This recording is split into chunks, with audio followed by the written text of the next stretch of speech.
الحمد لله رب العالمين والصلاة والسلام على سيد الأنبياء والمرسلين أما بعد فأعوذ بالله من الشيطان الرجيم بسم الله الرحمن الرحیم۔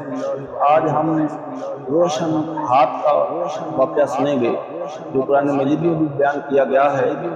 حضرت سیدنا موسیٰ علیہ السلام کو جب اللہ تبارک و تعالیٰ نے فرعون کی ہدایت کے لیے اس کے دربار میں بھیجا تو دو معجزات عطا فرما کر بھیجا، ایک عصا، دوسرا ید بیضا یعنی ریشم ہاتھ۔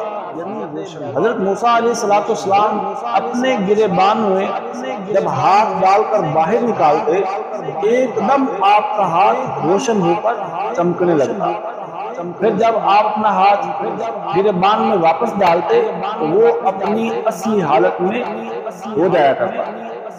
اس معجزہ کو قرآن کریم نے مختلف صورتوں میں بار بار ذکر فرمایا ہے۔ چنانچہ سورہ طٰہٰ میں ارشاد فرمایا کہ وَاضْمُمْ يَدَكَ إِلَىٰ جَنَاحِكَ تَخْرُجْ بَيْضَاءَ مِنْ غَيْرِ سُوءٍ آیَةً أُخْرَىٰ لِنُرِیَکَ مِنْ آیَاتِنَا الْکُبْرَىٰ، اور اپنا ہاتھ اپنے بازو سے ملا تو خوب سفید ہو کر نکلے گا، بے کسی مرض کے یعنی بغیر کسی مرض کے اور نشانی، کہ ہم تجھے اپنی بڑی نشانیاں دکھائیں۔